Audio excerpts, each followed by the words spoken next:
என்ன கேட்கிறேன், ஆட்சியில் பங்கு அதிகாரத்தில் பங்கு கேட்கிறதே பாவம் சொன்னா, ஒரு கட்சியுடைய தலைவன் தான் தலைவனா இருக்கிற போது அந்த கட்சியை ஆட்சியில் அதிகாரத்தில் கொண்டு வர வேண்டும் என்று நினைக்கிறவன் தான் உண்மையான தலைவனா இருக்க முடியும். ராகுல் காந்தியே இப்ப வந்து நீ கிணத்துல குதிரா, மேல பெட்ரோல் ஊத்திட்டு நெருப்பு வச்சு கொடுத்தீங்கடா, ஒருவேளை சொல்றதா வச்சுக்கோ, அப்படியே செஞ்சிருவீங்களா? விவாதம் என்பது எப்போதும் இருக்கும். மற்ற கட்சி மாதிரி ஒரு தலைவர் சொல்லிட்டா எழுத்து கேள்வி கேட்டா உட்காரு கட்சி விட்டு நீக்கிறேன் அப்படின்னா அது காங்கிரஸ் இல்ல. அப்படி சொல்றவன் காங்கிரஸ்காரன் இல்ல. அப்படி சொன்னான்னா அவன் காங்கிரஸ்ல புடைக்க வந்தவன். மிக முக்கியமாக ஒண்ணு சொல்றாரு, சில பேருக்கு கேஸ் கூட இருக்கலாம் அப்படிங்கிறாரு. அவர் சொன்னதுதானுங்க. இதுல போய் புதுசா நான் என்ன ஆக்ஸ்போர்ட் டிக்ஷனரியா வச்சிருக்கிறேன்? அவர் வெளிப்படையா சொல்லி இருக்கிறாரு. அது எது உண்மை எது தப்பு அல்லது தப்பா இருக்குன்னு நினைச்சீங்கன்னா தப்பு சொல்லுங்க, நியாயம்னாலும் சொல்லுங்க. மக்கள் எல்லாம் பைத்தியக்காரன் நினைச்சு பேசுறாங்க. நீங்க சிபிஐ தானே சொன்னீங்க. திமுக ஒரு அயோக்கியத்தனமான கட்சி, இதை வீழ்த்தியே தீரணும் அப்படின்னு அதிமுக தூக்கி பிடிச்சு அப்பாவியா இருந்த எம்ஜிஆர் உருவாக்கி அந்த கட்சியை நிலைநிறுத்துறது யாரு?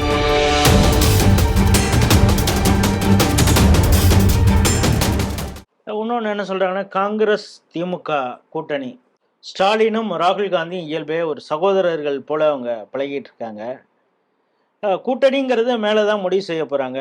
ஆனால் இங்கேருந்து இருக்கிறவங்க ஏன் இப்படி சத்தம் போடுறாங்கங்கிறது ஒன்று தெரியல. இன்னொன்று, இப்போ லோக்சபா எலெக்ஷன் அவங்களுக்கு இல்லை, தேவையில்லை. இப்போதைக்கு சட்டமன்ற எலெக்ஷன் தானே வரப்போகுது. லோக்சபா எலெக்ஷனில் வரும் பொழுது 2024 நாங்கள் 30க்கும் மேலே சீட்டில் நிற்கணும்னு ஆசைப்பட்டோம். ஆனால் இந்த சில விஷயங்களை யதார்த்தத்தை புரிந்து கொண்டு ராகுல் காந்தி எதிர்கட்சி தலைவர் அப்படிங்கிற ஒரு அந்தஸ்து இருக்கிறதுனால அவரையும் இது பண்ணும், சாட்டிஸ்ஃபை பண்ணுங்கிறதுக்காக எங்களுடைய எண்ணிக்கையை குறைச்சிக்கிட்டு கூட அவங்களுக்கு அதிகமாக காங்கிரஸ் கொடுத்தோம். ஆனால் இப்பொழுது வேண்டுமென்றே சிலர், அவங்க ரொம்ப ஸ்பெசிஃபிக்காக சொல்கிறாங்க, ஆர்எஸ்எஸ் காங்கிரஸிலும் ஊடுருவிச்சோங்கிற ஒரு சந்தேகம் வருது. இப்போ ஆட்சியிலும் பங்கு அதிகாரத்திலும் பங்குங்கிற கோஷமே அது ஆர்எஸ்எஸ்ஸின் கோஷம்தான் அப்படிங்கிற. அதாவதுங்க, விவிலியத்தில் ஒரு வாசனம் உண்டு. ஏ மாயக்காரா, உன்னுடைய கண்ணில் இருக்கிற உத்தரத்தை எடுத்து போட்டு விட்டு உன் நண்பனின் கண்ணில் இருக்கிற துரும்பை எடுத்து போட முயற்சி செய்யும். இந்தியாவிலேயே பிஜேபி காரன் கூட சொல்லாதது. ஆர்எஸ்எஸ் ஒரு புனிதமான இயக்கம், அது ஒரு சமூக சீர்திருத்த இயக்கம். நம்ம ஊர்ல இருக்க திராவிடர் கழகத்தை போல சமூக சீர்திருத்த இயக்கம், அதை தப்பா சொல்றது தப்பு அப்படின்னு சொன்னவரே அவங்க தலைவர் கருணாநிதி தான். அது இன்னைக்கு முரசொல்லி இருக்கு, அதை எடுத்து பார்த்துக்கிட்டோம். ஆர்எஸ்எஸ் ஊடி இருக்கிறதுன்னு சொல்றாங்களே, எவ்வளவு பெரிய பச்சை பொய். அதை சொல்றதுக்கான யோகியதை உங்களுக்கு ஆர்எஸ்எஸ் பிள்ளை தானே பிஜேபி. பிஜேபி ஆட்சியில திமுக கார மத்திய அமைச்சரா இருந்தானா காங்கிரஸ்காரன் தானா? யார் யாரை பார்த்து இதை சொல்றது? சொல்றதுக்கு கூட தவறு செய்யறதுன்னு சொல்லக்கூடாது. ஆனால் அதுக்கு கூட ஒரு விதிவிலக்கு உண்டு. நான் இப்ப நினைச்சு பாக்குறேன், சினிமா பாட்டு தான் நெருங்கிய படங்கள் நண்பர் அவரு கண்ணதாசன் சொன்னது ஒரு வித்தியாசமா சொன்னார். ஒரு படத்துல ஒரு பாட்டு, நானும் குடித்திருக்கேன், குடித்தாரை பார்த்திருக்கேன், சொந்த புத்தி ஏதுமில்லை உலகிலே, ஒரு நாய் கூட மதிப்பதில்லை தெருவிலே. குடிகாரனா இருந்துகிட்டே போய் என்னடா உபதேசம் பண்ணதான் சொல்லுவோம். ஒரு குடிகாரன் என்று தன்னை ஒப்புக்கொண்டு கூட குடிப்பது பாவம், இதை விட ஒருத்தர் சொல்ல முடியாது. அது மாதிரி நீங்க ஆர்எஸ்எஸ் பிள்ளைகளா இருந்துகிட்டு வேற ஏதாவது பேசுங்க, இத போய் பேசுது வெக்கமா இல்லையா உங்களுக்கு? இப்படி ஒரு பிழைப்பை விட தெருவுல பிச்சை எடுக்கலாமே. ஆர்எஸ்எஸ் காலங்காலமா அது எப்ப உருவாச்சோ அப்ப இருந்து எடுத்துக்கிட்டே இருக்கிறாங்க காங்கிரஸ்காரன். பல முறை நீங்க தான் ஆதரிச்சிருக்கீங்க. எங்களை ஆர்எஸ்எஸ் ஆதரவான்னு சொல்றீங்கன்னா இது என்ன பிழைப்புன்னு கேட்கிறேன். சரி, திமுகவுடைய எதிர்ப்பு இப்படி இருக்கு, அவங்களுடைய உங்களுக்கு பதில் இப்படி சொல்றாங்கன்னு பார்த்தா, உங்களுடைய மாநில தலைவர் இன்னைக்கு கூட பேப்பர்ல வந்திருக்கு, ஆட்சியிலும் பங்கு அதிகாரத்திலும் பங்கு, இந்த சீட்டு இது சம்பந்தமாகலாம் பலர் பேசிட்டு இருக்கிறத பார்த்தா அது ஒரு அரைவேக்காட்டுத்தனம். சீட்டுங்கிறத நீங்க கூட்டணியில் இருக்கக்கூடிய கட்சிகிட்ட கேட்பீங்களா, அதை ஊடகத்துல பேசி கேட்பீங்களா? இந்த அடிப்படை தெரிய வேண்டாமா அப்படின்லாம் அவர் கேட்க. இதே விஷயத்த கட்சிக்குள்ள தானே பேசணும். அவரையும் பொதுவா பேசினாரு. அவர் ஒரு பிரஸ் மீட்ல அவரும் பேச. அதான் சார், அதே பிரஸ் மீட்ல நாங்க சொன்னா தப்பா அவர் எப்படி சொல்லலாம்? அவர் மேலிட பொறுப்பாளர் ஏதாவது சார், எதை குற்றம் என்று நீங்கள் சொல்லுகிறீர்களோ அதை நீங்க செய்யக்கூடாதுல்ல. பொதுவெளியில எப்படி பேசலாம்னா பொதுவெளியில பிரஸ் சொல்றது தப்பு. அதுக்கு இதுக்கு என்ன வித்தியாசம்? நான் என்ன கேட்கிறேன், ஆட்சியில் பங்கு அதிகாரத்தில் பங்கு கேட்கிறதே பாவம் சொன்னா, ஒரு கட்சியுடைய தலைவன் தான் தலைவனா இருக்கிற போது அந்த கட்சியை ஆட்சியில் அதிகாரத்தில் கொண்டு வர வேண்டும் என்று நினைக்கிறவன் தான் உண்மையான தலைவனா இருக்க முடியும். அவர் நான் திரும்பி கேட்கிறேன், பொது கணக்கு குழு அப்படின்னு ஒண்ணு இருக்கா? அது கிட்டத்தட்ட அமைச்சர் பதவி தானே, அதுல அவர் தானே இன்னமும் இருக்கிறாரு. அதிகாரத்தின் பங்கு வேணாம்னா நீ அந்த பொறுப்புல இருக்க கூடாதுல்ல. அதுல ராஜினாமா பற்றி நீங்க பேசுறீங்கன்னா அவர் நியாயம் இருக்கு, எனக்கு அவர் நண்பர் தான். ஆனால் தயவு செய்து இப்படி தவறான விஷயங்களை அவர் பேசக்கூடாது. ஒரு அரசியல் கட்சி தொண்டனே அதிகாரம் வேணும்னு தான் நினைப்பான். ஒரு கட்சியில் இருக்கிற தலைவன் அந்த கட்சியை தன் தலைவனா இருக்கிற அந்த கட்சி அதிகாரத்துக்கு கொண்டு வரணும்னு நினைக்கிறவன் தான் தலைவனா இருக்க முடியும். அது வேணாம்னு நினைச்சா நீங்க ஒதுக்கிங்க, யாரு வேணும்னு நினைக்கிறான்னு அவன் வந்துட்டோம். இப்போ காங்கிரஸ்லேயே எல்லாரும் வந்து ராகுல் காந்தி அவர் வந்து ஒரு பாதை அமைத்த அந்த பாதையில் தான் நாங்கள் போகணும் அப்படின்னு ஒரு பக்கம் சொல்லிட்டு இருக்காங்க. ஆனால் ராகுலுக்கு மிகவும் வேண்டப்பட்டவர்களாக தெரியக்கூடியவர்கள் 2 பேர் இருக்கிறாங்க. ஒருத்தர் வந்து இந்த தரவு மேலாண்மை சொல்ற பிரவீன் சக்கரவர்த்தியாக இருக்கட்டும். நேற்று மாணிக் தாக்கூர் திமுகவுடைய முன்னாள் எம்பிக்கு பதில் அளிக்கிறார். அவரை பற்றி தொடர்ந்து அவருக்கு பதில் திமுகலேருந்து கொடுக்குது. ஆனால் அதாவது எதிராக அவங்களுக்கு பதில் சொல்றாங்க. ஆனா காங்கிரஸ் தலைவரும் அவரை அறவேக்காடுன்னு சொல்லி அமுக்கிறார். பிரவீன் சக்கரவர்த்தி என்ன சொல்றாங்க, அவர் வந்து அவருக்கும் தமிழ்நாட்டு அரசியலுக்கும் என்ன சம்பந்தம், அவருக்கு தமிழக அரசியலை பத்தி என்ன தெரியும் அப்படிங்கிற யார் சொல்றான்? காங்கிரஸ் தலைவரே சொல்றாரு. இங்க சில எம்பி எம்எல்ஏக்கள் இருக்கிறவங்களும் சொல்றாங்க. யார் சொன்னாலும் நீங்க அவங்ககிட்டே கேளுங்க. இப்படி பேசுவதை விட மோசமான ஒரு அணுகுமுறை இருக்க முடியாது. நான் அறவேக்காடுன்னு ஒன்று பண்ண பாருங்க, சில விஷயங்களை அறவேக்காடுல தான் சாப்பிடணும். அதிகமா குறைஞ்சு போச்சா குறைஞ்சு போச்சுன்னா அசிங்கம், இவங்க எல்லாம் குறைஞ்சு போயிட்டாங்கன்னு அர்த்தம். அதல்லங்க, யாரும் நியாயத்தையும் பேசலாம், யாரும் தவறையும் தட்டி கேட்கலாம். அதில் நியாயம் இருக்கிறதா இல்லையா என்றுதான் நம்ம விமர்சனம் பண்றது தான் நியாயம். ராகுல் காந்தியே இப்ப வந்து நீ கிணத்துல குதிரா, மேல பெட்ரோல் ஊத்திட்டு நெருப்பு வச்சு கொடுத்தீங்கடா, ஒருவேளை சொல்றதா வச்சுக்குவோம், அப்படியே செஞ்சிருவீங்களா? அவர் சொல்ல மாட்டாருங்கிறது வேற, அவர் சொல்லிவிட்டதாலேயே அதை அப்படியே ஏற்றுக்கொள்வது காங்கிரஸ் கட்சியுடைய வரலாற்றில் இல்லை. Above the all leaders Gandhi, அவர் சொல்வதையே பல முறை எல்லோரும் கேள்வி கேட்டிருக்கிறாங்க. அதுக்கு மிகப்பெரிய உதாரணம் பட்டாபி சீதாராமையா, நேதாஜி 2 பேர் அகில இந்திய காங்கிரஸ் கட்சி தலைவர் பதவி போட்டி போடுகிற போது அவர் காந்தி சொன்னது, நேதாஜி ஜெயிக்க கூடாது, பட்டாபி சீதாராமுக்கு தான் ஓட்டு போடணும்னு சொல்றாரு. ஏன்னு கேட்கிறாங்க உங்களை போல ஊடகவியலாளர்கள். அவர் சொல்றாரு, நேதாஜி எனக்கு வேண்டியவர் தான், என் மீது பாசம் வைத்திருக்கிறவர் தான், ஆனால் நான் அகிம்சையை தான் விரும்புறேன், அதுதான் கொள்கையா நினைக்கிறேன், அவர் ஆயுத போராட்டம் வேணுங்கிறாரு, அதனால அவர் ஜெயிக்க கூடாது. ஆனால் தேர்தலில் நேதாஜி ஜெயிச்சிடுறாரு. ஜெயிச்சதுக்கு அப்புறம் காந்தி கிட்ட நீங்க சொன்னீங்க, நீங்க சொன்னவர் பட்டாபி சீதாராம் தோத்து போயிட்டாரு, இப்ப என்ன சொல்றீங்கன்னு. இதெல்லாம் வரலாற்றுல இருக்கிறத சொல்றேன். அவர் சொல்றாரு, பட்டாபி சீதாராமையனுடைய தோல்வி என்னுடைய தோல்விங்கிறார். அது அப்படியே வர்றாங்க மீடியா, நேதாஜி கிட்ட வர்றாங்க, என்னங்க நீங்க ஜெயிச்சிட்டீங்க, பட்டாபி சீதாராமுடைய தோல்வி என்னுடைய தோல்வின்னு காந்தி சொல்லிட்டாரு. அதற்கு அவர் சொன்னதும் செய்ததும் மிகப்பெரிய வரலாற்றில் மறைக்க முடியாத, மறக்க கூடாத ஒரு விஷயம். அவர் சொல்றாரு, என்னை அவர் எதிர்த்து சொல்லி இருக்கலாம், ஆனாலும் என்னுடைய இன்ஸ்பிரேஷன், என்னுடைய வழிகாட்டி, என்னுடைய தத்துவ வித்தகன் காந்தி தான்.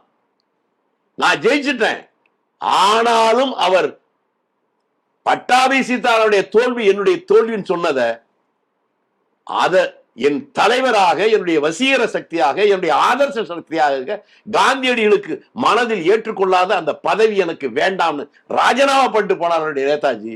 காந்தி ஏற்று சொல்ல, காந்தியில கருத்து, அதாவது காங்கிரஸ்ல கருத்து விவாதம் என்பது எப்போதும் இருக்கும். மற்ற கட்சி மாதிரி ஒரு தலைவர் சொல்லிட்டா எழுத்து கேள்வி கேட்டா டாய் உட்காரு கட்சி விட்டு நீக்கிறேன் அப்படின்னா அது காங்கிரஸ் இல்ல. அப்படி சொல்றவன் காங்கிரஸ்காரன் இல்ல. அப்படி சொன்னான்னா அவன் காங்கிரஸ்ல புடைக்க வந்தவன் அர்த்தம். இப்ப இன்னொரு மிகப்பெரிய குற்றச்சாட்டு, ஏன்னா பிரவீன் சக்கரவர்த்தி மீது காங்கிரஸ்ல இருக்கிறவங்க சில பேர் குற்றச்சாட்டு வைக்கும் பொழுது அவர் இன்னைக்கு வந்து மிகப்பெரிய குற்றச்சாட்டை ஒன்று சொல்றார். திமுக கூட்டணி தான் வேணும் அப்படின்னு தொடர்ந்து வலியுறுத்தக்கூடியவர்கள் ஏன் அப்படி சொல்றாங்க, நீங்க வந்து விஜயோட கூட்டணி இப்படி எல்லாம் முயற்சி பண்றீங்க அப்படின்னு. அல்டிமேட்டா மேலிடம் முடிவு செய்யும், ஆனா எங்களுக்கு வந்து சுதந்திரம் இருக்கிறது கருத்து சொல்ல அப்படின்னு சொல்லிட்டு இவங்களுக்கு எப்படிப்பட்ட நிர்பந்தம் இருக்கிறதுன்னு எனக்கு தெரியாது. Don't bite the hand that feeds அப்படின்னு ஒரு ஆங்கில வாசகத்தை சொல்லி கொஞ்சம் தமிழ்ல சொல்லிட்டா நான் கிராமத்துக்காரன். அதாவது அவங்களுக்கு சில பயன்கள் இந்த திமுக கூட்டணியினால கிடைச்சிருக்கலாம். அதனால அவங்களுக்கு ஒரு அழுத்தம் இருக்கிறதுனால அவங்க இந்த கூட்டணியிலே தொடரும்னு நினைக்கலாம் அப்படிங்கிற ஒரு வார்த்தையை சொல்லிட்டு மிக முக்கியமாக ஒன்று சொல்றாரு, சில பேருக்கு கேஸு கூட இருக்கலாம் அப்படிங்கிறாரு. இதை எப்படி புரிஞ்சுக்கிறது? அவர் சொன்னது தானுங்க. இதுல போய் புதுசா நான் என்ன ஆக்ஸ்போர்டு டிக்ஷனரியா வச்சிருக்கிறேன்?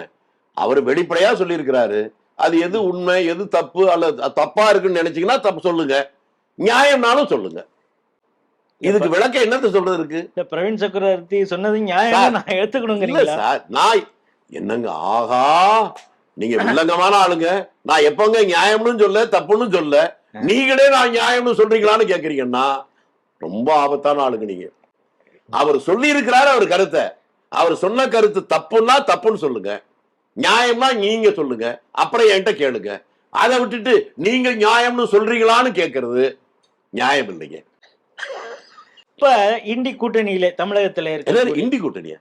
இண்டி இந்தியா கூட்டணி அப்படின்னு வாயில வசம்ப வச்சு தேயின்னு சொல்லுவாங்க கிராமத்துல. இந்தியாங்கிற எனக்கு பாவமாங்க, அதனால இண்டி கூட்டணி. அந்த கூட்டணியில விசிகாவும் இருக்கிறது, கம்யூனிஸ்டும் இருக்கிறது.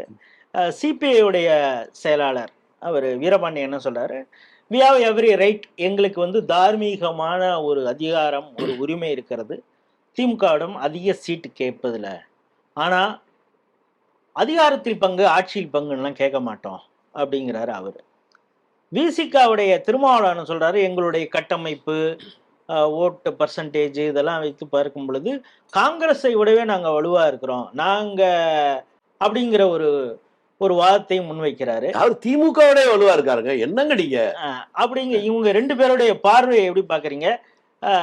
அவங்க இதன் மூலமாக காங்கிரஸ்க்கு என்ன சொல்ல வராங்க? என்னன்னு கேட்டாங்க, மக்கள் எல்லாம் பைத்தியக்காரன் நினைச்சு பேசுறாங்க. நீங்க சிபிஐ தானே சொன்னீங்க? திமுக ஒரு அயோக்கியத்தனமான கட்சி, இதை வீழ்த்தியே தீரணும் அப்படின்னு அதிமுக தூக்கி பிடிச்சு அப்பாவியா இருந்த எம்ஜிஆர் உருவாக்கி அந்த கட்சியை நிலைநிறுத்துறது யாரு? யாரு சார்? சிபிஐ. அந்த நேரத்துல பாத்தீங்களா, கல்யாண சுந்தரம் ஞாபகம் இருக்கா? அது அந்த செயலாளர் கொஞ்சம் சொல்லிட்டு இதெல்லாம் எங்களுக்கு மறந்து போச்சுன்னு நினைக்கிறாரா? ஏன் இப்படி பண்றாங்கன்னு தெரியல. அதாவது இப்பதான் நீங்க பிரவீன் சக்கரவர்த்தி சொன்னாருங்கிறதுல ஒரு உண்மை இருக்கும்னு நினைக்கிறேன். அவங்க கட்சியில இருக்க முன்னோடிகள்லாம் என்ன சொன்னாருங்கெல்லாம் மறைச்சிட்டு சொல்றாங்கன்னா வேற ஏதோ ஒரு ஆதாயம் இருக்குமோ.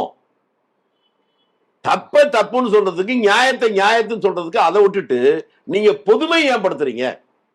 எந்த ஒரு ஆட்சியா இருந்தாலும் அந்த ஆட்சியில் நல்லதும் இருக்கும் கெட்டதும் இருக்கும். அந்த ஆட்சியை எப்படி மதிப்பிடணும் நான் நினைக்கிறேன்னா, தவறுகளே நடக்காத ஒரு ஆட்சியை யாரும் நடத்த முடியாது.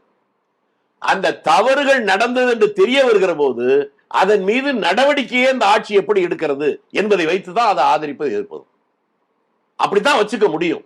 உமர் கலீஃபாவுடைய ஆட்சி வேணும்னு சொன்னார் காந்தி. அசோக ஆட்சி வேணும் அல்லது பல்லவர் ஆட்சி வேணும் சோழன் ஆட்சி வேணும்னு சொல்லல. அதுல ஒரு பெரிய ஆழமான ஒரு புரிதலோட சொன்னாரு. அந்த உமர் கலீஃபாவுடைய ஆட்சியே இருந்தாலும் அதில் கூட தவறு நடக்கும். அப்படி நடக்கிற போது அதன் மீது நடவடிக்கையை சரியாக செய்தால் ஆதரிப்பதும் தவறாக செய்தால் எதிர்ப்பதும் தான் இருக்க முடியுமே ஒழிய ஒரு ஆட்சி 100% சரின்னு ஆதரிப்பதோ 100% தப்புன்னு எதிர்ப்பதோ ரெண்டும் இருக்க முடியாது. நான் திரும்பி உங்களை கேட்கறேங்க, நீங்க யாரெல்லாம் ஆதரிக்கிறோம் கேளுங்க. 5 ஆண்டுகளுக்கு முன்னால தூத்துக்குடியில துப்பாக்கி நடந்துச்சா? அப்ப இருந்தது அதிமுக ஆட்சி, சரியா? அந்த ஆட்சியில தான் 14 பேர்கள் சுட்டுக் கொல்லப்பட்டார்கள். கொடுமை, 16 வயது ஒரு இளம் பெண்ண ஒரு போலீஸ்காரர் வாயிலேயே துப்பாக்கி வச்சு சுட்டு கொண்டாங்க. அப்ப அதிமுக எதிர்த்து நான் கடுமையான கூட்டத்தில் பேசினேன். கம்யூனிஸ்ட் பேசினாங்களா? மதிமுக பேசா? சிறுத்தைகள் பேசினாங்களா? திமுக பேசினாங்களா? எல்லாரும் பேசணும்ல. ஐயோ அநியாயம் அக்கிரமம், இப்படி கொலை பண்ணிட்டாங்களே, வெள்ளக்கார ஆட்சி நடந்ததை விட இது மோசமா இருக்கு சொன்னாங்க. அப்புறம் அவங்க ஒன்மேன் கமிஷன் போடுறாங்க, அருணா ஜெகதீசன் கமிஷன். அந்த கமிஷன் போட்டு அது நடந்து முடியற போற நேரத்துல திமுக ஆட்சி வந்துருது. இந்த ஆட்சி வந்ததுக்கு அப்புறம் கமிஷன் ரிப்போர்ட் வந்துச்சா?